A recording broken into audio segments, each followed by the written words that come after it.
Friday's Central Park 5 rape case faces very strong backlash after the release of a hard-hitting Netflix series. Linda Fairstein stepped down from the boards of a college and a nonprofit charity. She was the top Manhattan sex crimes prosecutor when 5 teenagers were wrongfully convicted following the 1989 attack on a female jogger. CBS This Morning Saturday co-host Michelle Miller has covered the Central Park 5 for years and joins us with this latest turn of events. Michelle, good morning to you. Good morning. Many are hearing about this case for the first time because of the series When They See Us. Linda Fairstein is played by Felicity Huffman, a role filmed before Huffman admitted to participating in the college admissions scandal. She's seen as a single-minded prosecutor convinced of the young men's guilt. They brutally raped a woman and discarded her like a piece of garbage. When They See Us revisits Manhattan's Central Park 5, a case which drew national headlines in 1989. It focuses not only on the Black and Latino teens who were accused of attacking and raping a female investment banker, but also on the woman who helped successfully convict them, prosecutor Linda Fairstein. These kids were on a rampage. The accused later said they were coerced into confessing.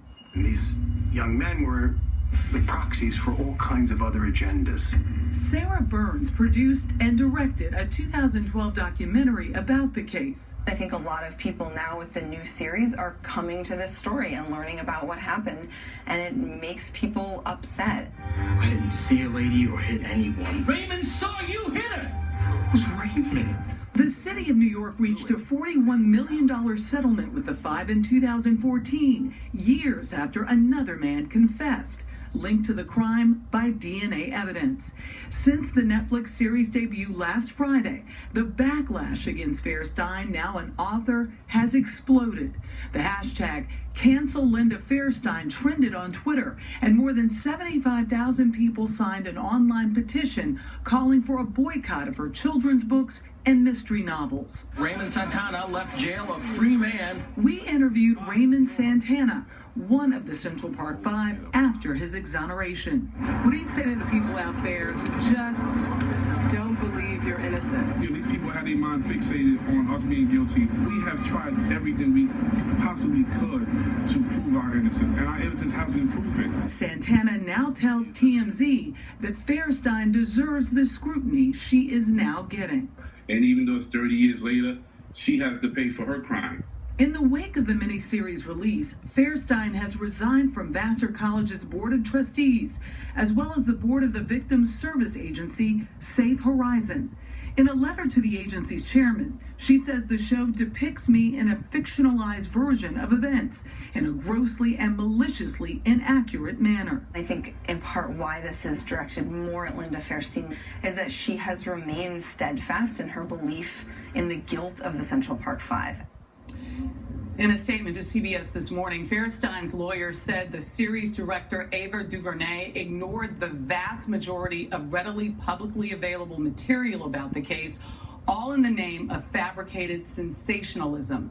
DuVernay declined our request for comment. Well, Ava DuVernay was here at the table before the series came out, and it's very clear about all the research she had done, all the interviews that she personally conducted herself.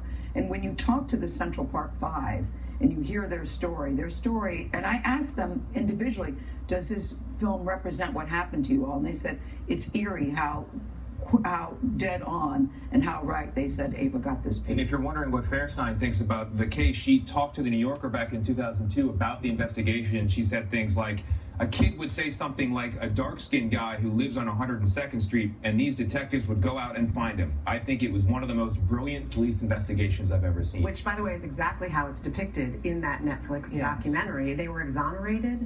You look for an apology at the very least, or own your decision. In but she says she has nothing to apologize for. That's the point. But this is really a lesson. It is a lesson about the power of justice in the hands of those who have it: the police, the prosecutors, the public defenders, and the judges. She called it brilliant twice in that interview. We'll have much more on this, I think. Not the end. Michelle, thank you very much. And we'd like to talk to Linda Fairstein too. Yeah, indeed. We've invited her. The facial recognition technology is spreading around the world. Ahead, Carter Evans shows us how one trucking company already is using it to identify distracted drivers.